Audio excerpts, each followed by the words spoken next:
ফেব্রুয়ারিতে ত্রয়োদশ জাতীয় সংসদ নির্বাচন। সারা দেশ প্রস্তুত হচ্ছে একটি অবাধ, সুষ্ঠু ও গ্রহণযোগ্য নির্বাচনের জন্য। কি ভাবছেন সাধারণ মানুষ থেকে শুরু করে আগামী জনপ্রতিনিধিরা, সে কথা জানাতে ডিবিসি নিউজের ইলেকশন এক্সপ্রেস ছুটে যাচ্ছে সব সংসদীয় আসনে। এখন আছে সংসদীয় আসন 136, টাঙ্গাইল 7-এ। সিএসআরএম ডিবিসি ইলেকশন এক্সপ্রেসে আমরা আছি টাঙ্গাইল 7 আসনে। এটি মির্জাপুর উপজেলায়। আমার সাথে এই মুহূর্তে যুক্ত আছেন বিএনপি কেন্দ্রীয় কার্যনির্বাহী কমিটির শিশু বিষয়ক সম্পাদক আবুল কালাম আজাদ সিদ্দিকী। আপনাকে স্বাগত জানাচ্ছি আমাদের সিএসআরএম ডিবিসি ইলেকশন এক্সপ্রেসে। তো আপনি দুইবারের সংসদ সদস্য ছিলেন, এখন আপনি মনোনয়ন পেয়ে গেছেন, মানে দলের পরীক্ষা আপনি পাশ করেছেন। আমি যতটুকু জানি যে অনেকেই মনোনয়ন পায়নি, তারা অনেকটা কষ্টে বা ক্ষোভের আগুনে জ্বলছেন। তাদের উদ্দেশ্যে প্রথমেই শুনতে চাই আপনি তাদের সবাইকে একসাথে নিয়ে আপনি কিভাবে কাজ করবেন। আমাদের নেতা একজন, আদর্শ একই। নমিনেশন একটা বৃহৎ রাজনৈতিক দলের নমিনেশন 5 জন চেয়েছে, পাই নাই, আমাকে দিয়েছে।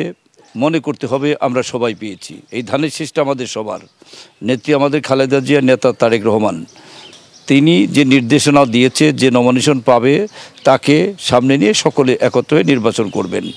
আর যিনি পাবেন তারও দায়িত্ব সবাইকে নিয়ে কাজকর্ম করার।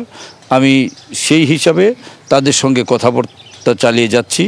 আমি আশা করি তাদের সবাইকে নিয়েই আমি নির্বাচনটা করব ইনশাল্লাহ। বিভিন্ন দল মাঠে কাজ করছে, বিশেষ করে জামায়াত দাবি করছে টাঙ্গাইলে তাদের অবস্থান ভালো। আপনারা বলছেন আপনাদের অবস্থান ভালো। আসলে কি মনে হচ্ছে, আপনি মানুষের কাছে যাচ্ছেন, কি মনে হচ্ছে আপনাদের এবার?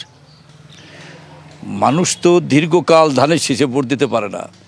তারা ধানের শীষে ভোট দেওয়ার জন্য আগ্রহ প্রকাশ করছে বিভিন্নভাবে, যে কবে নির্বাচনের দিনটা হবে। এখনও দিনটা পায়নি তারা। আমাদের কাছে জিজ্ঞেস করে যে কবে ভোট দিব। আমরা ধানের শীষে ভোট দিতে পারি নাই। আমরা বিগত নির্বাচনে নৌকার ব্যাস লাগিয়ে আমরা ধানের শীষে ভোট দিছি। এখানে 88,000 ভোট পেয়েছিলাম আমরা। ধানের শীষ আমি নির্বাচন করেছিলাম। সেখানে যারা নৌকার ব্যাস লাগিয়ে ভোট কেন্দ্রে গিয়ে ধানের শীষে ভোট দিয়েছে, তারা বলে যে আমরা এইভাবে ভোট দিয়েছিলাম।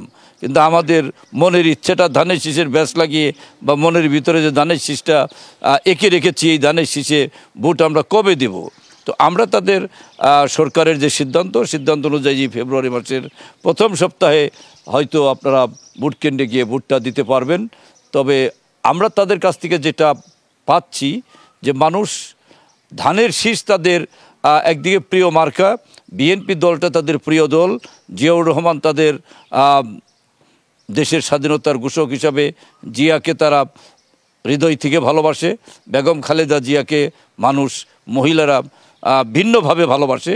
আমাদের তারেক রহমান আন্দোলন সংগ্রামের যে গতি দেখিয়েছে এবং দলটাকে যে নেতৃত্ব দিয়ে যেভাবে তিনি টিকিয়ে রেখেছেন, শক্তিশালী করেছেন, এই জন্য আমাদের নেতা নেত্রীদের প্রতি, এই দলের প্রতি মাঠ পর্যায়ের নেতা কর্মীদের যেমন আকর্ষণ, যেমন আস্থা বিশ্বাস, সাধারণ ভোটারদের এমন একটা আস্থা বিশ্বাস চলে এসেছে যে বিএনপি একমাত্র এখন বাংলাদেশের ভরসা। বিএনপি বাংলাদেশকে রক্ষা করতে পারে, জনগণকে বিএনপি রক্ষা করতে পারে। আমরা শুনেছি আপনাদের একটা দারুণ স্লোগান এবার, তারুণ্যের প্রথম ভোট ধানের শীষে পক্ষে হোক। যতটুকু জানি প্রায় 4.5 কোটি নতুন ভোটার যারা কখনো ভোট দিতে পারেনি, তরুণদের উদ্দেশ্যে কি বলবেন, তারা কেন আপনাদের পক্ষে আসবে? আমাদের নেতা জনাব তারেক রহমান সাহেব, তিনি প্রথম একটা স্লোগান দিয়েছেন ভোট প্রসঙ্গে, সেটা হলো তারুণ্যের প্রথম ভোট ধানের শীষের পক্ষে হোক। এই তরুণ সমাজ আগামী দিনের ভবিষ্যৎ, আগামী দিন তারা এই দেশের নেতৃত্ব দিবে।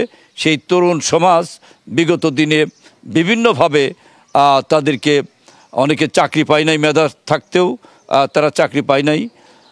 যারা মেধা থাকা সত্ত্বেও চাকরি পায় নাই, বিভিন্নভাবে তারা বঞ্চিত হয়েছে। এবং অনেক তরুণ মেধাবী ছাত্রদের ভিন্ন পথে পরিচালিত করে, নেশাযুক্ত করে তাদেরকে ধ্বংসের পথে ঠেলে দিয়েছে। আপনারা তারুণ্যে কর্মসংস্থানের পক্ষে কাজ করবেন। সবশেষ যে প্রশ্নটি করতে চাই, আওয়ামী লীগ মাঠে নেই, কিন্তু ফেসিবাদের অভিযোগ আছে তাদের বিরুদ্ধে। জামায়াত এবং আপনাদের বিএনপি সবাই, তাদের যে বিপুল সংখ্যক সমর্থক ভোটার আছে, তাদের প্রতি একটি সহানুভূতি আছে। আপনি তাদের উদ্দেশ্যে কি বলবেন? সরি, বুঝতে পারিনি। মানে যারা আওয়ামী লীগ মাঠে নেই কিন্তু তাদের বিপুল সমর্থক ভোটার এখনো মাঠে আছে, যাদের পক্ষে কাজ করবে তারা হয়তো ভালো করবে, তাদের উদ্দেশ্যে আপনি কিছু বলার আছে কিনা? আওয়ামী লীগ মাঠে নাই, আওয়ামী লীগের সমর্থন আছে, কিছু ভোট আছে, তাদের ভোটটা অনেকে নেওয়ার চেষ্টা করছে। তো আমি বিশ্বাস করি যে আমাদের মির্জাপুরের যে চিত্র, আমরা মির্জাপুরে কোনো রাজনৈতিক দলের উপর নির্যাতন করিনি, অহেতুক তাদের বিরুদ্ধে মামলা করে তাদের হয়রানি করিনি। রাজনৈতিক বিবেচনায় মির্জাপুরের পরিবেশ পরিস্থিতি অনুযায়ী তারা ধানের শীষকেই ভোট দেবে বলে আমি বিশ্বাস করি। আপনার জন্য অনেক অনেক শুভকামনা রইল। আপনারা শুনছিলেন CSRM DBC election express Tangail 7 আসন প্রার্থী কীভাবে কাজ করবেন। আমরা পরবর্তীতে বিকেল 5টায় টাঙ্গাইল 8 আসনে কাজ করব, কোনো রাজনৈতিক দলের সাথে কথা বলবো। ততক্ষণ CSRM ডিবিসি ইলেকশন এক্সপ্রেস আমাদের সাথেই।